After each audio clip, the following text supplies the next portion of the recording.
High hello student, hello everyone, welcome to you, welcome again in Banga Pathshala. তো student, আজকে ক্লাসে আমরা মাধ্যমিক এবিটি টেস্ট পেপার 2023-24 থেকে লাইফ সায়েন্সের যে পেজ নম্বর 212 সেটা হচ্ছে স্টার্ট করব। ওকে, তো বেসিক্যালি তোমরা প্রত্যেকেই জানো যে আমরা লাইফ সায়েন্সের 1 বাই 1 হচ্ছে পেজ সেগুলো হচ্ছে কমপ্লিট করছি।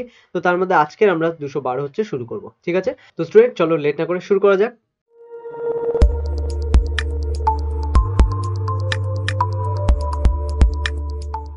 তো স্টুডেন্ট, আমরা ফার্স্টেই হচ্ছে বিভাগ ক করি, আর সেখানে আমরা বেসিক্যালি কি করি, ফার্স্টে হচ্ছে আমরা এমসিকিউ থেকে স্টার্ট করি। তো দেখো, আজকে ক্লাস স্টার্ট করার আগে তোমাদের প্রত্যেকের কাছে বলা যে যদি হচ্ছে কোনো প্রশ্নের উত্তর তোমরা হচ্ছে বুঝতে না পারো বা কোনো কোয়েশ্চেনে যদি কোনো কনফিউশন থাকে তাহলে সেগুলো অবশ্যই কমেন্ট করে জানাবে। এছাড়া হচ্ছে যারা অবশ্যই আজকে ক্লাসে নতুন আছো তাদেরকে বলবো হচ্ছে অবশ্যই বঙ্গপাঠশালাকে সাবস্ক্রাইব করে রাখো, কারণ এই ধরনের যে কন্টেন্ট সেগুলো অবশ্যই বা টেস্ট পেপারের যে কন্টেন্টগুলো আছে এগুলো পরপর লাইফ সায়েন্স, ফিজিক্যাল সায়েন্স এবং অন্যান্য সাবজেক্টে সেগুলো হচ্ছে আসবে এক এক করে। তো সেই কারণে অবশ্যই সাবস্ক্রাইব করে রাখো। এছাড়াও হচ্ছে তোমাদের যদি কোনো রকম প্রবলেম থাকে, কোনো রকম ডাউট থাকে, সেগুলো নিয়েও তোমরা কোয়েশ্চেন করতে পারো আমাদের কমেন্ট সেকশনে অথবা টেলিগ্রামে। সেই কারণে টেলিগ্রামের হচ্ছে লিঙ্ক হচ্ছে ডেসক্রিপশনে দেওয়া আছে, সেখান থেকেও তোমরা হচ্ছে টেলিগ্রামে জয়েন করে যেতে পারো তোমাদের যে কোনো কোয়েশ্চেনের অ্যান্সারের জন্য। ঠিক আছে, তো দেখো আমরা ফার্স্ট কোয়েশ্চেন কি বলেছে এখানে, ট্রপিক চলন সম্পর্কিত প্রদত্ত কোন বক্তব্যটি সঠিক তা নির্বাচন করো। এ বলেছে এটি উদ্দীপকের তীব্রতার দ্বারা নিয়ন্ত্রিত হয়। বি, ভলভক্স নামক শ্যাওলায় এই চলন দেখা যায়। সি, এটি উদ্দীপকের গতিপথ দ্বারা নিয়ন্ত্রিত হয়। আর ডি বলেছে উদ্ভিদ অঙ্গের সামগ্রিক স্থান পরিবর্তন হয়। ঠিক আছে, মানে পুরোপুরি পুরোপুরি উদ্ভিদ দ্বারা হচ্ছে সেই জায়গাটা পরিত্যক্ত হয়। তো বেসিক্যালি দেখো, ট্রপিক চলনে আমরা জানি হচ্ছে কখনোই সামগ্রিক স্থান পরিবর্তন বা পুরোপুরি হচ্ছে এক জায়গা থেকে আরেক জায়গায় উদ্ভিদ যেতে পারে না। ঠিক আছে, এটা ট্রপিক চলনে হয় না, একমাত্র ট্যাকটিক চলনেই ঘটে। ঠিক আছে, তো এবার বলেছে আর কি কি বলেছে, ভলভক্স নামক শ্যাওলায় এই চলন দেখায়, তো এটা একদমই নয়। তারপর উদ্দীপকের তীব্রতার দ্বারা নিয়ন্ত্রিত হয়, এটাও হয় না, কারণ উদ্দীপকের তীব্রতার দ্বারা বেসিক্যালি ন্যাস্টিক চলন হয়। আর বলেছে এটি উদ্দীপকের গতিপথ দ্বারা নিয়ন্ত্রিত হয়, তো সেক্ষেত্রে আমাদের অপশন সি হচ্ছে কারেক্ট অ্যান্সার। ওকে, এটি উদ্দীপকের গতিপথ দ্বারা হচ্ছে নিয়ন্ত্রিত হয়। তারপরে বলেছে আমাদের 1.2, প্রদত্ত কোন বাক্যটি সঠিক নয়, যেগুলো দেওয়া আছে তার মধ্যে কোনটি সঠিক নয় সেটি হচ্ছে নির্ধারণ করতে বলেছে। ইস্ট্রোজেন গর্ভাবস্থা রক্ষা করে। বি বলেছে পুরুষদের শুক্রাশয় থেকে টেস্টোস্টেরন খরিত হয়। সি বলেছে মানবদেহে এডিএইচ ও অক্সিটোসিন হাইপোথ্যালামাস থেকে খরিত হয়। ঠিক আছে, আর ডি বলেছে গ্লুকাগন নিওজেনেসিসে সাহায্য করে। ঠিক আছে, তো বেসিক্যালি দেখো, গ্লুকাগন নিওজেনেসিস মানে হচ্ছে গ্লুকোজ উৎপাদন করতে সাহায্য করে, তো এটা হচ্ছে অবশ্যই সঠিক। ঠিক আছে, আর এটা বলেছে হচ্ছে সঠিক নয়, সেটাকে বাঁচতে হবে। ঠিক আছে, তাহলে ডি হচ্ছে সঠিক। সি বলেছে এডিএইচ আর অক্সিটোসিন হাইপোথ্যালামাস থেকে খরিত হয়, এটা অবশ্যই হচ্ছে ঠিক, তাহলে এক্ষেত্রে হচ্ছে সি সঠিক হয়ে যাচ্ছে, তাহলে এটা হবে না অ্যান্সার। তারপর হচ্ছে পুরুষদের শুক্রাশয় থেকে টেস্টোস্টেরন খরিত হয়, এটাও ঠিক, তাহলে এটা হচ্ছে অ্যান্সার হবে না, তাহলে এ অপশন এ হচ্ছে আমাদের কারেক্ট অ্যান্সার, যে ইস্ট্রোজেন গর্ভাবস্থা রক্ষা করে। তো অ্যাকচুয়ালি এটা ইস্ট্রোজেন করে না, এটা প্রোজেস্টেরন করে। তো সেক্ষেত্রে আমাদের অপশন এ হয়ে যাবে কারেক্ট, কারণ এটা হচ্ছে সঠিক নয়, আর আমাদের সেটাই বাঁচতে বলেছে, তাই তো, যে সঠিক নয় যেটা সেটাই হচ্ছে বেছে লিখতে হবে। তারপরে বলেছে সঠিক জোটটি নির্বাচন করো। কর্নিয়া অক্ষিগোলকের নির্দিষ্ট আকার প্রদান করে। আইরিশ অক্ষিগোলকে O2 এবং পুষ্টি সংগ্রহ করে, মানে সরবরাহ করে। রেটিনা কর্নিয়াকে সাহায্য করে। আর লেন্স উপযোজনে সাহায্য করে। তো এখানে প্রত্যেকটাই ভুল, একমাত্র আমাদের লেন্স উপযোজনে সাহায্য করে, এটি হচ্ছে সঠিক। ঠিক আছে, সেক্ষেত্রে আমাদের অপশন ডি হচ্ছে কারেক্ট অ্যান্সার। তারপরে বলেছে প্রদত্ত কোন বৈশিষ্ট্যকে মেন্ডেল প্রকট গুণ হিসেবে নির্বাচন করেছিল তা শনাক্ত করো। কাণ্ডের দৈর্ঘ্য বেটে, ফুলের বর্ণ সাদা, বীজপত্রের বর্ণ হলুদ, আর বীজের আকার কুঞ্চিত। তো এর মধ্যে প্রকট গুণ বলেছে, প্রকট মানে হচ্ছে যেটা সাধারণত পাওয়া যায় বা যেটা উপস্থিত থাকলে প্রচ্ছন্ন, বা অপর যে গুণটা সেটা হচ্ছে পাওয়া যাবে না বা দেখা যাবে না, সেটা হচ্ছে প্রকট। তাহলে সেক্ষেত্রে দেখো, আমাদের বীজ কুঞ্চিত এটা প্রচ্ছন্ন, কাণ্ড বেটে এটাও প্রচ্ছন্ন, এবং ফুলের বর্ণ সাদা এটাও প্রচ্ছন্ন। ঠিক আছে, সেক্ষেত্রে আমাদের বীজপত্রের বর্ণ বা হচ্ছে বীজপত্র হচ্ছে হলুদ, এটা হচ্ছে আমাদের প্রকট। সেক্ষেত্রে অপশন সি হচ্ছে আমাদের কারেক্ট অ্যান্সার বা সঠিক উত্তর। ঠিক আছে, চলে আসি আমরা তারপরে 1.5, বলেছে কয়ের সাথে দেওয়া শব্দের সঙ্গে খ স্তম্ভে দেওয়া শব্দের মধ্যে সমতা বিধান করে নিচের উত্তরগুলোর মধ্যে কোনটি সঠিক আছে। এখানে কোনটিটা অ্যাকচুয়ালি কোনটি হয়ে যায়, তো এটা অ্যাকচুয়ালি একটা হচ্ছে টাইপিং মিস্টেক। টাইপিং মিস্টেক বলতে এটা অ্যাকচুয়ালি যখন নেওয়া হয় তখন এটা চলে আসে, কোনটিটা অটোমেটিক্যালি কোনটি হয়ে যায়। ঠিক আছে, নয়টা হয়ে যায়, তো এটা জাস্ট একটা মিস্টেক। ঠিক আছে, চলে আসি আমরা আমাদের অ্যান্সারে। কি বলেছে, চেস্টীয় স্নায়ু, এটার আগে চলে আসি আমরা হচ্ছে সুষুম্না কাণ্ড। সুষুম্না কাণ্ডে অ্যাকচুয়ালি কি থাকে, নিউরোসিল থাকে। ঠিক আছে, নিউরোসিল বলতে হচ্ছে যে তরল থাকে সুষুম্না কাণ্ডের মধ্যে, এটাকে নিউরোসিল বলা হয়। তো এটার সাথে আমরা বিয়ের সাথে 3 ম্যাচ করছে। সাইন্যাপস, সাইন্যাপস কোথায় পাওয়া যায় অ্যাকচুয়ালি, সাইন্যাপসে অ্যাকচুয়ালি হচ্ছে নিউরো হিউমার নামক হচ্ছে একটি তরল থাকে সাইন্যাপসে। ওকে, আর চেস্টীয় স্নায়ু বেসিক্যালি কি, এটা হচ্ছে হাইপোগ্লসাল, মানে আমাদের মুখে হচ্ছে এই স্নায়ুটা পাওয়া যায়, এটাকে হাইপোগ্লসাল বলে। সেক্ষেত্রে আমাদের সাইন্যাপস হচ্ছে মানে সি এর সাথে 1, বি এর সাথে 3, এই দুটো আমরা দেখে নিই। সি এর সাথে 1, সি এর সাথে 1 এখানে আছে, বাকি আর কোথাও নেই, সেক্ষেত্রে আমাদের অপশন বি হচ্ছে কারেক্ট অ্যান্সার। ঠিক আছে, এবার সি এর সাথে 1 নিউরো হিউমার, এটা একমাত্র হচ্ছে এখানেই আছে, তো সেক্ষেত্রে আমাদের বি হচ্ছে কারেক্ট অ্যান্সার। ঠিক আছে, তাহলে দেখো বাকিগুলো আর আমাদের দেখার দরকার পড়ছে না, তো এই জন্য হচ্ছে এইভাবে হচ্ছে ম্যাচ করে নেওয়াটা খুবই দরকার। তারপরে চলে আসি আমরা একজন হিমোফিলিয়া বাহক মহিলার সঙ্গে, হিমোফিলিয়ার বাহক মানে সে কিন্তু আক্রান্ত নয়, মহিলাটি হচ্ছে বাহক। ওকে, তার মানে একটা ক্যাপিটাল এক্স আছে আর একটা হচ্ছে এক্স, তার সাথে হচ্ছে হিমোফিলিয়ার এইচ হচ্ছে যে জিন সেটা আছে। ওকে, তার সাথে একজন স্বাভাবিক পুরুষের বিবাহ হলে তাদের সন্তানদের ফিনোটাইপ হবে, তাদের যে সন্তান হবে তাদের যে ফিনোটাইপ, তাদের যে বৈশিষ্ট্য সেগুলো কি কি হবে, সমস্ত সন্তানেরা হিমোফিলিক, একদমই নয়, তাই তো। দ্বিতীয় বলেছে শুধুমাত্র কন্যা সন্তানেরা হিমোফিলিক, সেটাও হবে না।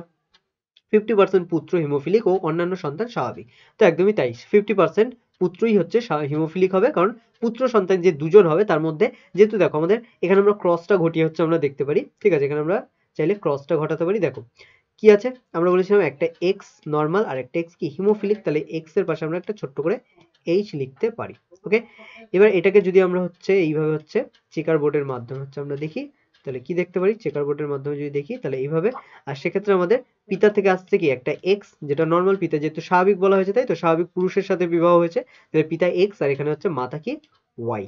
ঠিক আছে, তাহলে এটা যদি হয় তাহলে দেখো এক্স এক্স এখানে হচ্ছে কন্যাদের ক্ষেত্রে আছে, তাহলে এই যে কন্যাটা হবে সেই কন্যার ক্ষেত্রেই একমাত্র কিন্তু এইচ যেটা সেইটা আসবে। ঠিক আছে, এইটা হচ্ছে আসবে, ঠিক আছে, তাহলে এক্স এই যেটা হবে। আর এখানে কি হবে, এক্স এক্স হবে, তাহলে এখানে যে এক্স এক্স যে কন্যা হবে সে কিন্তু পুরোপুরি স্বাভাবিক থাকবে, কিন্তু নিচের যে হচ্ছে আমাদের এক্স এক্স যে কন্যা হলো তার সে কিন্তু বাহক হবে কিন্তু আক্রান্ত নয়। কিন্তু পুত্রর মধ্যে এখানে এই এক্স এক্স যেটা হিমোফিলিয়ার জিন সেটা কিন্তু পুত্রের মধ্যে যাবে, আর পুত্রের মধ্যে যেহেতু কোনো হচ্ছে আমাদের এখানে অন্য কোনো এক্স থাকছে না, সেক্ষেত্রে পুত্র কি হবে, আক্রান্ত হবে। এবার দেখো উপরেও আরেকটা পুত্র হবে কিন্তু সে স্বাভাবিক, তাহলে সেক্ষেত্রে পুত্রদের মধ্যে 50% হচ্ছে আক্রান্ত, সেক্ষেত্রে আমাদের অপশন সি হয়ে যাবে কারেক্ট অ্যান্সার। ঠিক আছে, আই হোপ বুঝতে পারছো তোমরা এগুলো, ঠিক আছে, কারণ এগুলোতেই সব থেকে বেশি কনফিউশন আসে, তো এই জন্য এইটা একটুখানি খেয়াল রাখতে হবে। ঠিক আছে, ওকে, দেখো এখানে কি আছে 1.7 এ কালো বর্ণ অমসৃণ লোমযুক্ত গিনিপিকের জিনোটাইপ, কালো লোমযুক্ত এবং অমসৃণ, কালোর জন্য হচ্ছে কি ক্যাপিটাল বি আসে ব্ল্যাকের জন্য, ঠিক আছে, আর অমসৃণ তার জন্য রাফ, মানে রাফ থেকে হচ্ছে আর আসে, ঠিক আছে, ক্যাপিটাল আর। সেক্ষেত্রে লোমযুক্ত গিনিপিকের জিনোটাইপ শনাক্ত করো, কোনটা হবে সেটা শনাক্ত করতে বলেছে। তাহলে যেখানে হচ্ছে আমাদের দুটোই ক্যাপিটাল বি বা একটা ক্যাপিটাল বি থাকবে এবং যেখানে হচ্ছে দুটোই ক্যাপিটাল আর বা একটা ক্যাপিটাল আর থাকবে সেইটাই হবে আমাদের কি কালো বর্ণ এবং অমসৃণ লোমযুক্ত গিনিপিগ। ঠিক আছে, তাহলে কোথায় কোথায় আছে দেখো, এখানে ক্যাপিটাল বি আছে, স্মল বি আছে, ক্যাপিটাল আর স্মল আর, এখানে capital B capital R small R, এটা হচ্ছে আমাদের হবে। ঠিক আছে, যাই হোক বাকিগুলো একটু আমরা দেখে নিই। এখানে দেখো দুটোই ক্যাপিটাল বি কিন্তু আর হচ্ছে দুটোই স্মল, এখানেও আর হচ্ছে দুটোই স্মল, সেক্ষেত্রে হচ্ছে এখানে কখনোই অমসৃণ দেখা যাবে না, মসৃণ লোমযুক্ত দেখা যাবে, তাহলে সেক্ষেত্রে আমাদের অপশন বি হবে না। ঠিক আছে, এইভাবে এগুলো হচ্ছে অবশ্যই ক্রস করাটা আগে শিখবে, রাইটটা তুমি এমনিই পেরে যাবে, কিন্তু ক্রস করাটা হচ্ছে শিখবে যে কোনগুলো হবে না। ঠিক আছে, এটাও কিন্তু অ্যাকচুয়ালি আমাদের যে এমসিকিউ করছো তার হচ্ছে একটা পার্ট, যেটা হচ্ছে বাকি যখন তুমি চারটে বা তিনটে হচ্ছে অ্যান্সার যখন হচ্ছে গুণগুলো হবে না সেগুলোর কারণটা জেনে গেলে যে কেন হবে না, তখন তুমি অ্যাকচুয়ালি কি একটা কোশ্চেনের অ্যান্সার জানছ না, চারটে কোশ্চেনের অ্যান্সার তুমি জেনে যাচ্ছ। ঠিক আছে, এটা খেয়াল রাখতে হবে। তারপরে দেখো এখানে আছে আমাদের দুটোই স্মল বি আর দুটো ক্যাপিটাল আর, এখানেও দুটো স্মল বি, তাহলে এটা কখনোই কিন্তু হচ্ছে কালো হবে না, এখানে কি হবে, বর্ণটা কেমন হয়ে যাবে, সাদা হয়ে যাবে। ঠিক আছে, কারণ দুটো হচ্ছে স্মল বি আছে, সেক্ষেত্রে হচ্ছে প্রকট বৈশিষ্ট্য প্রকাশ পাবে না, কারণ এখানে প্রকট বৈশিষ্ট্য হচ্ছে কালো। ওকে, তারপর দেখো ডি এর ক্ষেত্রে হচ্ছে আমাদের স্মল বি ক্যাপিটাল স্মল আর, একইভাবে এখানে হচ্ছে স্মল বি তার সাথে ক্যাপিটাল আর আছে, বাট এখানে স্মল আর আছে, সেক্ষেত্রে হচ্ছে দুটোই স্মল আর হওয়ার জন্য এখানে হচ্ছে আমাদের অ্যাকচুয়ালি রাফ হবে না, মানে অমসৃণ হবে না, মসৃণ হবে। আর এখানে বি যেহেতু দুটোই স্মল, সেক্ষেত্রে এখানে কি হবে, এখানে হচ্ছে আমাদের কালো হবে না, সাদা দেখা যাবে। ঠিক আছে, সেক্ষেত্রে আমাদের একমাত্র অপশন এ হচ্ছে কারেক্ট আনসার, যেখানে হচ্ছে দুটোতেই ক্যাপিটাল বি ক্যাপিটাল আর আছে এবং এখানেও ক্যাপিটাল বি ক্যাপিটাল আর আছে। ঠিক আছে, যেহেতু এগুলো প্রকট বৈশিষ্ট্য এই জন্য এদের মধ্যে একটা হলেও ক্যাপিটাল থাকা দরকার। ওকে, তো সেটা আছে আমাদের একমাত্র অপশন এতে। ওকে, চলে আসি নেক্সট কোয়েশ্চেন, বলেছে দীর্ঘ সুপ্ত দশা আছে এমন বীজযুক্ত উদ্ভিদের কম সময়ে বংশবিস্তার করতে তুমি নিচে কোন পদ্ধতির সাহায্য নেবে। তো দীর্ঘ সুপ্ত অবস্থা আছে, অনেক দিন ধরে হচ্ছে সুপ্ত অবস্থায় আছে, এরকম যদি হচ্ছে উদ্ভিদ থাকে তাহলে কম সময়ে তার বংশবিস্তার করার জন্য তুমি কি সাহায্য নেবে, কি ধরনের সাহায্য নেবে। বলেছে খণ্ডীভবন, পুনরুৎপাদন, যৌন জনন আর মাইক্রো প্রোপাগেশন। তো বেসিক্যালি এক্ষেত্রে আমরা মাইক্রো প্রোপাগেশন নেবো, কারণ যৌন জননের জন্য হচ্ছে অনেকটা টাইম লাগে, কিন্তু মাইক্রো প্রোপাগেশনে অনেক শর্ট টাইমে আমরা হচ্ছে তাদের কি করতে পারি, বংশবিস্তার ঘটাতে পারি। ঠিক আছে, তো এটা হচ্ছে খেয়াল রাখতে হবে। তারপরে বলা হয়েছে কি কোষচক্র নিয়ন্ত্রণে গুরুত্বপূর্ণ ভূমিকা পালন করে যে প্রোটিন, যে প্রোটিন হচ্ছে কোষচক্র নিয়ন্ত্রণ হচ্ছে গুরুত্বপূর্ণ ভূমিকা পালন করে, সেটা কি হবে আমাদের সাইক্লিন প্রোটিন, কারণ আমরা সিডি কে পড়েছিলাম সাইক্লিন ডিপেন্ডেন্ট প্রোটিন বা কাইনেস, তো সেক্ষেত্রে হচ্ছে সাইক্লিন প্রোটিন হচ্ছে এক্ষেত্রে আমাদের অপশন সি হচ্ছে কারেক্ট অ্যান্সার। ওকে, চলে আসি আমরা তারপরে বলেছি মিওসিসের তাৎপর্য সংক্রান্ত নিচের কোন বক্তব্যটি সঠিক তা নির্ণয় করো। তো মিওসিসের তাৎপর্য সংক্রান্ত নিচের কোন বক্তব্যটি সঠিক।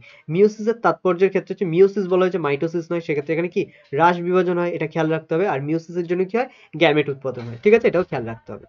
তো দেখো দেহের সার্বিক বৃদ্ধি ও পরিস্ফুটন বলেছে, বি বলেছে বংশগত প্রকরণবাহী হ্যাপ্লয়েড গ্যামেট উৎপাদন করে, সি বলেছে জীবের জনন অঙ্গের ও ভ্রূণের বৃদ্ধি ঘটায়, আর ডি বলেছে কোনো কোনো প্রাণী দেহে অঙ্গহানি ঘটলে সেটি পুনরুৎপাদন ঘটে। তো বেসিক্যালি দেখো এখানে আমরা বলেছিলাম গ্যামেট উৎপাদনেই একমাত্র হচ্ছে মিয়োসিস সব থেকে বেশি ভূমিকা রাখে, সেই জন্য এখানে হচ্ছে বাকিগুলো দেখো সবগুলোই হচ্ছে আমাদের মাইটোসিসের সাথে, কারণ বৃদ্ধি বিকাশ এগুলো মাইটোসিসের কারণে হয়, তারপর অঙ্গের এবং ভ্রূণের বৃদ্ধি এটাও মাইটোসিসের কারণে হয়, তারপর হচ্ছে কোনো অঙ্গ যদি অঙ্গহানি মানে কোনো অঙ্গ যদি বাদ হয়, ঠিক আছে, কোনো উদ্ভিদের ক্ষেত্রে যদি হয় বা প্রাণীদের ক্ষেত্রে, সেক্ষেত্রে আবার সেটা যখন পুনরুৎপাদন হয় সেটাও কিন্তু মাইটোসিসের কারণে হয়, মিয়োসিস নয়। তাহলে সেক্ষেত্রে আমাদের অপশন বি হয়ে যাচ্ছে কারেক্ট অ্যান্সার। ঠিক আছে, চলে আসি তারপরে হচ্ছে 1.11, ঘোড়ার অভিব্যক্তিতে নিচের কোন সজ্জাক্রমটি সঠিক। দেখো ঘোড়ার অভিব্যক্তির ক্ষেত্রে আমরা একটা জিনিস বলেছিলাম যে একদম প্রথমে শুরুতে সবসময় ইউহিপাস থাকবে, একদম শেষে কি থাকতে হবে, ইকুয়াস। তাহলে সেক্ষেত্রে দেখো এই প্রথমের দুটো যে অপশন এ আর বি সেই দুটো হচ্ছে এখান থেকেই হচ্ছে আমাদের ক্রস হয়ে যাচ্ছে বা কাটা হয়ে যাচ্ছে। ঠিক আছে, দ্বিতীয় হচ্ছে আমাদের সি আর ডি যদি দেখো, দেখো এখানে হচ্ছে দুটোতেই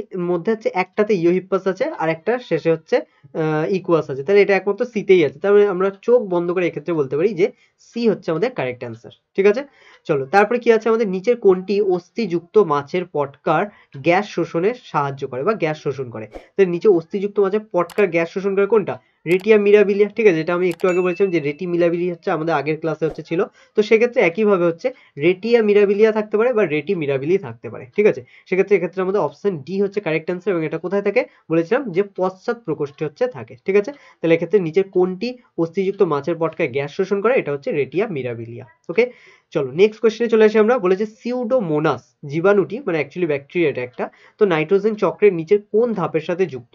নাইট্রোজেন আবদ্ধ করে, ডিনাইট্রিফিকেশন মানে নাইট্রোজেন হচ্ছে মুক্ত করে, নাইট্রিফিকেশন, আচ্ছা নাইট্রিফিকেশন তো এটাও অ্যাকচুয়ালি হচ্ছে আমাদের নাইট্রোজেন আবদ্ধর মধ্যেই চলে আসে নাইট্রিফিকেশন, আর আছে অ্যামোনিফিকেশন যে অ্যামোনিয়া আবদ্ধ করে বা অ্যামোনিয়া উৎপন্ন করে। তো বেসিক্যালি এটা হচ্ছে আমাদের ডিনাইট্রিফিকেশনের সাথে যুক্ত, এটা আমরা অনেকবার পেয়েছি, তো এটা হচ্ছে ইম্পর্টেন্ট অবশ্যই এই বছরের জন্য, তো এটা হচ্ছে ভালো করে খেয়াল রাখবে। ঠিক আছে, তারপরে আছে নিম্নলিখিত ঘটনাগুলির মধ্যে যেটি ইউট্রিফিকেশনের সঙ্গে যুক্ত সেটি হলো, নিম্নলিখিত যেগুলো আছে তার মধ্যে কোনটি ইউট্রিফিকেশনের সাথে যুক্ত।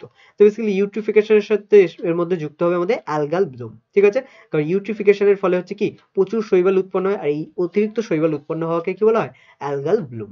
ঠিক আছে, নাও চলে আসি নেক্সট কোয়েশ্চেন, বলেছে নিচের কোন জোটটি সঠিক নয় তা নির্ণয় করো। ব্রঙ্কাইটিস বলেছে ক্লেম শাখার প্রদাহ বা ক্লোম শাখার প্রদাহ, বি ক্যান্সার বলেছে ফুসফুসের ক্ষতিকারক টিউমার। ঠিক আছে, কোনটি সঠিক নয় এটা খেয়াল রাখবে, কিন্তু পরীক্ষা অনেকেই তোমরা ভুল করো, কোনটি সঠিক নয় দেওয়া থাকলে যেগুলো সঠিক তার মধ্যে একটা অ্যান্সার করে দাও, কিন্তু অ্যাকচুয়ালি নয়, কোনটি সঠিক নয় যেটা ঠিক নয় যেটা ভুল সেটাকেই তোমাকে টিক মারতে হবে, বোঝা গেল। তারপরে কি আছে অ্যাজমা, যকৃৎ ক্যান্সার, আর তারপরে আছে অ্যালার্জি উদ্ভিদের রেণু পরাগরেণু। ঠিক আছে, সেক্ষেত্রে দেখো অ্যাজমা অ্যাকচুয়ালি কি একটা ফুসফুস ঘটিত রোগ, সেক্ষেত্রে এটা বলেছে যকৃতের ক্যান্সার, কিন্তু এটা কখনোই নয়, সেক্ষেত্রে হচ্ছে এটাই হচ্ছে আমাদের সঠিক উত্তর, অ্যাজমা যকৃৎ ক্যান্সার, এটা হচ্ছে কি সঠিক নয়, বোঝা গেল, এই জোটটা সঠিক নয়। তো স্টুডেন্ট চলে আসে আমরা হচ্ছে তারপরে বলেছি উদ্ভিদের ফল পাকাতে সাহায্য করে ড্যাশ হরমোন, তো এখানে ইথিলিন হচ্ছে আমাদের উদ্ভিদের ফল পাকাতে হচ্ছে সাহায্য করে। ড্যাশ বিবর্তনের ফলে সমসংস্থ, এটা সংস্থা হয়ে গেছে তো অ্যাকচুয়ালি সমসংস্থ হতো, সমসংস্থ অঙ্গের উদ্ভব ঘটে ড্যাশ বিবর্তনের ফলে, তো এটা হচ্ছে অপসারী বিবর্তনের ফলে। ঠিক আছে, অপসারী বিবর্তনের ফলে সমসমস্ত অঙ্গের উদ্ভব ঘটে। তারপর হচ্ছে মটর গাছে ভিন্ন ভিন্ন ড্যাশ একই ফিনোটাইপ দেখাতে পারে, তো ভিন্ন ভিন্ন জিনোটাইপ যেটা আমরা আগেও করেছি, তো ভিন্ন ভিন্ন হচ্ছে জিনোটাইপ একই ধরনের ফিনোটাইপ বা একই ধরনের বাহ্যিক বৈশিষ্ট্য হচ্ছে দেখাতে পারে। তারপরে হচ্ছে ড্যাশ অণুর ঘন কুণ্ডলীকৃত গঠনই হলো ক্রোমোজোম, তো বেসিক্যালি আমাদের ডিএনএ অণুর ঘন কুণ্ডলীকৃত গঠন হচ্ছে ক্রোমোজোম, এটা ভালো করে খেয়াল রাখবে, এটা খুব ভালো একটা কোয়েশ্চেন। ঠিক আছে, তো এক্ষেত্রে এই কোয়েশ্চেনগুলো হচ্ছে টিক মেরে রাখো। ঠিক আছে, এটা তারপরে চলে আসি আমরা তারপরে কোয়েশ্চেন কি বলেছে, মেরুদণ্ডী প্রাণীদের ভ্রূণের পরিস্ফুটন ও বৃদ্ধির সময় ড্যাশ কোষ বিভাজন ঘটে। তো সবসময় আমরা বলি যে পরিস্ফুটন বৃদ্ধি এগুলো যখনই হবে তখন চোখ বন্ধ করে বলে দেবে সেখানে কি হচ্ছে, মাইটোসিস হচ্ছে। ঠিক আছে, তাহলে এক্ষেত্রেও কি হবে, মাইটোসিস কোষ বিভাজন ঘটে। তারপর বলেছে মানুষের ডিম্বাণুতে ক্রোমোজোমের সংখ্যা হলো, মানুষের ডিম্বাণুতে ক্রোমোজোম কতগুলো থাকে, তো বেসিক্যালি ক্রোমোজোম বলেছে, যদি শুধু বলতো অটোজোম তখন 22টি হতো, কিন্তু যেহেতু এখানে ক্রোমোজোম বলেছে তাহলে এখানে অটোজোম প্লাস অ্যালোজোম বা সেক্স ক্রোমোজোম দুটোকেই কাউন্ট করা হচ্ছে, সেক্ষেত্রে এখানে ক্রোমোজোম সংখ্যা কত হবে, 23টি হবে। কিন্তু যদি এখানে কোয়েশ্চেন ক্রোমোজোম না দিয়ে শুধু অটোজোম দিত তাহলে কিন্তু 22টি হতো, এটা ভালো করে নিজেদের মাথায় রাখতে হবে। ঠিক আছে, চলে আসি নেক্সট কোয়েশ্চেন, বলেছে নিচের বাক্যগুলো সত্য অথবা মিথ্যা নিরূপণ করো, কোনটা সত্য কোনটা মিথ্যা সেটা হচ্ছে বের করতে হবে। মেন্ডেল বর্ণিত ফ্যাক্টর পরবর্তীকালে জিন হিসেবে শনাক্ত হয়, তো মেন্ডেল হচ্ছে কারণ প্রথম যখন আমরা হচ্ছে পড়েছিলাম আমরা বলেছিলাম যে মেন্ডেল কি করে, প্রথম যেটা হচ্ছে জেনেটিক ফ্যাক্টর তিনি বলেছিল যেটা একটা ফ্যাক্টর, ঠিক আছে, তিনি বলেছে এগুলো হচ্ছে ফ্যাক্টর যেগুলো হচ্ছে আমাদের বিভিন্ন বৈশিষ্ট্য সেগুলো বহন করে, কিন্তু পরবর্তীকালে যে জিন নামকরণ হয় সেটা কি ওই ফ্যাক্টরগুলোর নামই জিন নামকরণ হয়, সেক্ষেত্রে এটা কি সত্য। ওকে, তারপরে বলা হয়েছে বিকাশ বৃদ্ধি নিরপেক্ষ নয়। তার মানে কি, বিকাশ হচ্ছে বৃদ্ধি নিরপেক্ষ নয়, মানে হচ্ছে বিকাশ যেটা সেটা বৃদ্ধির উপর ডিপেন্ডেন্ট নয়, তো এটা হচ্ছে মিথ্যা, কারণ বৃদ্ধি হলে তবেই হচ্ছে বিকাশ ঘটে, বোঝা গেল? তো সেই কারণে এটা কি মিথ্যে। তারপরে হচ্ছে ডিম্বাণু শুধুমাত্র মাইটোসিসের ফলে উৎপন্ন হয়, তো এটা হচ্ছে 100% মিথ্যা, কারণ একমাত্র ডিম্বাণু, কারণ এগুলো হচ্ছে কি এক ধরনের গ্যামেট অ্যাকচুয়ালি, তাহলে এগুলো সবসময় হচ্ছে মিওসিসের ফলেই উৎপন্ন হয়। চলে আসে এর পরের কোয়েশ্চেন, কি বলা হচ্ছে ডারউইনের মতে জীব জ্যামিতিক অনুপাতে বংশবৃদ্ধি করে। তো ডারউইনের মতে জীব অ্যাকচুয়ালি কিভাবে বংশবৃদ্ধি করে? হ্যাঁ, তারা হচ্ছে জ্যামিতিক অনুপাতেই বংশবৃদ্ধি করে, এটা ডারউইন বলেছিল, তো সেই অনুযায়ী এটা হচ্ছে আমাদের সত্য। তারপর বলেছে জীবনদায়ী ওষুধের উৎস হলো জীববৈচিত্র্য, তো এটা হলো মিথ্যে, কারণ জীবনদায়ী ওষুধের যে উৎস এটা কখনোই শুধুমাত্র জীববৈচিত্র্য বা জীববৈচিত্র্য নয়, এটা হচ্ছে আমাদের বিভিন্ন ধরনের রাসায়নিক পদার্থ থেকে হচ্ছে জীবনদায়ী যেসব ওষুধ সেগুলো প্রস্তুত করা হয়, ঠিক আছে? তারপর বলা হচ্ছে পাইরিফর্মিস একটি রোটেটর পেশি, তো এটা সত্যি, কারণ এটা একদম ফার্স্ট কি সেকেন্ড হচ্ছে পেজেই আমরা পেয়েছিলাম যে একটি রোটেটর পেশি লিখে তার আন্ডারে হচ্ছে অনেকগুলো অপশন ছিল, সেখানে আমরা বলেছিলাম পাইরিফর্মিস ছিল, তাই তো? সেটাই ছিল কারেক্ট অ্যান্সার। তো সেক্ষেত্রে পাইরিফর্মিস কি একটি রোটেটর পেশি, তো এটা সত্য, ঠিক আছে? তো এটা খেয়াল রাখতে হবে। এবার কি আছে আমাদের, এর সাথে বি স্তম্ভ হচ্ছে ম্যাচ করতে হবে। সিএসএফ বা সেরিব্রোস্পাইনাল ফ্লুইড, ঠিক আছে? সিএসএফ বেসিক্যালি কি, সিএসএফ বেসিক্যালি হচ্ছে আমাদের এখানে তরল এক ধরনের, ঠিক আছে? এটা কোথায় কোথায় পাওয়া যায়? আমাদের সুষুম্না কাণ্ড এবং হচ্ছে মস্তিষ্কে পাওয়া যায় বলেছিলাম। তাহলে সিএসএফ এখানে কোনটা ম্যাচ করবে? সিএসএফ মস্তিষ্কের কোষে পুষ্টি সরবরাহ করে, মানে হচ্ছে ই এর সাথে এটা ম্যাচ করে যাবে, ঠিক আছে? তারপরে বলেছে আমাদের সাইন্যাপসিস, সাইন্যাপসিস কি, সাইন্যাপসিস বেসিক্যালি হচ্ছে আমাদের হোমোলগাস ক্রোমোজোমের যে হচ্ছে মানে মিওসিসের সময় যে হচ্ছে গঠনটা দেখা যায় তাকে বলা হয় সাইন্যাপসিস, সেক্ষেত্রে এটা হবে হোমোলগাস ক্রোমোজোম। তারপরে হচ্ছে সমসমস্ত অঙ্গ, সমসমস্ত অঙ্গের উদাহরণ কি হতে পারে এখানে? তোমার হচ্ছে বাদুড় ও পাখির ডানা, তাহলে এটা কি আমাদের সমসমস্ত অঙ্গের উদাহরণ, ঠিক আছে? বাদুড় ও পাখির ডানা। রয়্যাল হিমোফিলিয়া, ঠিক আছে? রাজকীয় হিমোফিলিয়া বলা হয় কোনটাকে? রাজকীয় হিমোফিলিয়া বলা হচ্ছে অ্যাকচুয়ালি সেক্স লিঙ্ক জিন, ঠিক আছে? তো এটা হচ্ছে অ্যাকচুয়ালি সেক্স লিঙ্কড এক ধরনের জিনের জন্যই হচ্ছে এটা ঘটে, এই ধরনের রোগ হচ্ছে ঘটে, ঠিক আছে? গ্রাফটিং, গ্রাফটিং এ কি দেখা যায়? সিওনো স্টক দেখা যায়, তাহলে এটা হচ্ছে সি হয়ে যাবে। তারপরে হচ্ছে রোডোডেনড্রন, রোডোডেনড্রন অ্যাকচুয়ালি কোথায় দেখা যায়? পূর্ব হিমালয়ের একটি হচ্ছে প্রজাতি, ঠিক আছে? রোডোডেনড্রন। ওকে, তো এইগুলো হচ্ছে আমাদের প্রত্যেকটা সঠিক উত্তর নিচেও দেওয়া আছে, তো এখান থেকেও তোমরা হচ্ছে পজ করে এটাকে দেখে নিতে পারো, ঠিক আছে? নাও চলে আসি এবার আমরা তারপরের কোয়েশ্চেন, কি বলা আছে? বলে যে একটি শব্দ বা একটি বাক্যে উত্তর দাও, বি সদৃশ শব্দটি বেছে লেখো। সুষুম্না শীর্ষক সেরিবেলাম, সেরিব্রাম আর ফোবিয়া সেন্ট্রালিস। তো বেসিক্যালি দেখো সুষুম্না শীর্ষক, সেরিবেলাম, সেরিব্রাম এগুলো প্রত্যেকটাই কেন্দ্রীয় স্নায়ুতন্ত্রেরই হচ্ছে অংশ, কিন্তু ফোবিয়া হচ্ছে সেন্ট্রালিস, এটা কিন্তু কেন্দ্রীয় স্নায়ুতন্ত্র নয়, এটা আমাদের চোখে থাকে, সেক্ষেত্রে এটা হচ্ছে আমাদের বি সদৃশ। ওকে, তারপরে চলে আসি গিনিপিগের ক্ষেত্রে বিবিআরআর এবং স্মল বি আর আর ক্যাপিটাল আর স্মল আর জিনোটাইপের দুটি, আচ্ছা জিনোটাইপ দুটির ফিনোটাইপ কি একই? তো বেসিক্যালি দেখো দুটোতেই হচ্ছে স্মল বি আছে, মানে এখানে কি কালো নয় বরঞ্চ হচ্ছে সাদা বৈশিষ্ট্য প্রকাশ পাবে, আর এখানে দুটোই ক্যাপিটাল আর মানে হচ্ছে অমসৃণ লোম, আর এখানে একটা ক্যাপিটাল একটা স্মল আর, সেক্ষেত্রে কি স্মল আর এর যে বৈশিষ্ট্য সেটা প্রচ্ছন্ন হওয়ার কারণে সেটা প্রকাশ পাবে না, ক্যাপিটাল আর এর যে বৈশিষ্ট্য সেটাই প্রকাশ পাবে, তাহলে এটা কালো না হয়ে হচ্ছে সাদা হবে। আর এখানে যেটা অমসৃণ হওয়ার কথা ছিল সেটা হচ্ছে অমসৃণই হচ্ছে হবে আর এর কারণে, মানে ক্যাপিটাল আর এর কারণে, ঠিক আছে? তাহলে সেক্ষেত্রে কি এখানে যে দুটি জিনোটাইপ দেওয়া আছে দুটোর ফিনোটাইপ কি হবে? একই হবে, তো সেক্ষেত্রে আমরা কি লিখবো? হ্যাঁ, এক্ষেত্রে জিনোটাইপ দুটির ফিনোটাইপ একই হবে এবং এক্ষেত্রে সাদা এবং অমসৃণ লোমযুক্ত গিনিপিগ উৎপন্ন হবে, ঠিক আছে? সাদা ও অমসৃণ লোমযুক্ত গিনিপিগ পাওয়া যাবে, বোঝা গেল? চলে আসি নেক্সট কোয়েশ্চেন, বলা হয়েছে বাষ্পমোচন রোধে ক্যাকটাসের একটি অঙ্গ সংস্থানগত অভিযোজন। তো বাষ্পমোচন রোধ করার জন্য ক্যাকটাসের যে ধরনের অঙ্গ সংস্থান মানে অঙ্গের যে পরিবর্তন ঘটে এটাকেই বলা হয় অঙ্গ সংস্থানগত অভিযোজন। তো এটা মানে কি ধরনের পরিবর্তন ঘটে? বেসিক্যালি ক্যাকটাসের যে পাতা থাকে সেটা হচ্ছে কাঁটায় রূপান্তরিত হয়ে যায়, বোঝা গেল? তো এটা কি, এটি এক ধরনের অঙ্গ সংস্থানগত বা অঙ্গ সংস্থান ঘটিত অভিযোজন, ঠিক আছে? এটা খেয়াল রাখতে হবে। তারপরে কি আছে, নিচের সম্পর্কযুক্ত একটি শব্দজোড় দেওয়া আছে, প্রথম শব্দ জোটটির সম্পর্ক বুঝে দ্বিতীয় জোটটির শূন্যস্থানে উপযুক্ত শব্দ বসাও। জাতীয় উদ্যান ইনসিটু সংরক্ষণ বলেছে, চিড়িয়াখানা ড্যাশ, তাহলে জাতীয় উদ্যান হচ্ছে ইনসিটু সংরক্ষণ, চিড়িয়াখানা কি হবে? এক্সিটু সংরক্ষণ, বোঝা গেল? তারপরে চলে আসো মরু অভিযোজনের জন্য ক্যাকটাসের পাতায় কি কি পরিবর্তন ঘটে? তো মরু অভিযোজনের জন্য ক্যাকটাসের পাতা কিসে পরিবর্তন হয়? কাঁটায় রূপান্তরিত হয়, ঠিক আছে? পাতা কাঁটায় রূপান্তরিত হয়, এটা আমরা আগেও পেয়েছি একটু আগে, তাই তো? এবার বলা আছে কি N2O মানে হচ্ছে নাইট্রাস অক্সাইড এর পরিবেশগত প্রভাব সংক্ষেপে আলোচনা করো। তো বেসিক্যালি নাইট্রাস অক্সাইড এর প্রভাবে কি হয়? গ্লোবাল ওয়ার্মিং বা বিশ্ব উষ্ণায়ন ঘটে, বোঝা গেল? তাহলে এর পরিবেশগত প্রভাব কি? এর পরিবেশগত প্রভাব হলো এটির প্রভাবে বিশ্ব উষ্ণায়ন বা গ্লোবাল ওয়ার্মিং হয় বা ঘটে। তারপর হচ্ছে নিচের চারটি বিষয়ের মধ্যে তিনটি একটি বিষয়ের অন্তর্গত, সেই বিষয়টি খুঁজে বার করো। তো চারটি একটি বিষয়ের অন্তর্গত, যেরকম G1 দশা, S দশা, ইন্টারফেস, G2 দশা। তো এগুলো প্রত্যেকটাই ভালো করে খেয়াল করে বুঝতে হবে যেগুলো প্রত্যেকটা কি ইন্টারফেসের আন্ডারে পড়ছে, তাহলে এগুলো সবই কি ইন্টারফেসের অন্তর্গত। তো এখানে আমাদের কোনটা বেছে নিতে হবে? ইন্টারফেসটা বাছতে হবে, ঠিক আছে? বা এটাতে আন্ডারলাইন করতে হবে। তারপরে কি বলেছে দেখো, বলেছে জলজ ও স্থলজ বাস্তুতন্ত্রে অবস্থিত স্থানীয় জীববৈচিত্র্যের ক্ষতি সাধন করে এমন একটি বহিরাগত প্রজাতির উদাহরণ দাও। আচ্ছা, এখানে অ্যাকচুয়ালি হচ্ছে বহিরাগত এবং হচ্ছে, আচ্ছা, জলে এবং স্থলে দু জায়গাতেই পাওয়া যায় এরকম দুটো আলাদা আলাদা বহিরাগত প্রজাতির নাম দিতে হবে। তো বেসিক্যালি জলজ বহিরাগত প্রজাতি হলো কি, দক্ষিণ আমেরিকা থেকে আগত হচ্ছে কচুরিপানা, ঠিক আছে, এটাতে ফুল মানে উৎপন্ন হয় বা এই কচুরিপানাগুলো ফুল দেখা যায় বলে এগুলোকে আমরা হচ্ছে ভালো ভাবতাম, কিন্তু পরবর্তীকালে দেখা গেলো এগুলো হচ্ছে খুব তাড়াতাড়ি বংশবৃদ্ধি করার জন্য বাকি যেগুলো আমাদের দেশীয় কচুরিপানা সেগুলো কি বৃদ্ধি করতে পারে না, বা এদের চাপে হচ্ছে ওরা আস্তে আস্তে হচ্ছে লুপ্ত হয়ে যাচ্ছে। ঠিক আছে, তো এটা হচ্ছে কি বহিরাগত একটি প্রজাতি যেটি জলে পাওয়া যায়। স্থলে পাওয়া যায় এরকম একটি প্রজাতি কি, এরকম একটি প্রজাতি হলো আমাদের পার্থেনিয়াম হিস্টোরোফোরাস। ঠিক আছে, তো বেসিক্যালি হিস্টোরোফোরাস বেসিক্যালি পার্থেনিয়ামের যে প্রজাতিটা, সেটা কি হয়, এটার ফলে হচ্ছে আশেপাশে কোনো যদি উদ্ভিদ থাকে সেই উদ্ভিদগুলো এর আশেপাশে জন্মাতে পারে না। কেন? কারণ এর থেকে এক ধরনের হচ্ছে কেমিক্যাল সিক্রেট হয়, এক ধরনের হচ্ছে গ্যাসীয় কেমিক্যাল বা এক ধরনের গ্যাসীয় হচ্ছে রাসায়নিক পদার্থ সিক্রেট হয়, যার প্রভাবে এর আশেপাশে কোনো উদ্ভিদ বেঁচে থাকতে পারে না। ফলে এটা কি স্থলজ বাস্তুতন্ত্রে একটি হচ্ছে বহিরাগত প্রজাতি, যার ফলে হচ্ছে আমাদের দেশীয় যে প্রজাতি সেগুলো আস্তে আস্তে কি বিলুপ্ত হচ্ছে, বুঝা গেল, বা কমে যাচ্ছে তাদের সংখ্যা। এই হচ্ছে ব্যাপার। তো আই হোপ পুরোটা বুঝতে পেরেছো তোমরা, কোনো রকম প্রবলেম নেই। তো স্টুডেন্ট বেসিক্যালি আজকে ক্লাসে আমরা হচ্ছে A to Z first to last হচ্ছে যা যা করলাম প্রত্যেকটাই আশা করি বুঝতে পেরেছো। কোথাও যদি অসুবিধা হয় তাহলে অবশ্যই কমেন্ট করে জানাও, ঠিক আছে।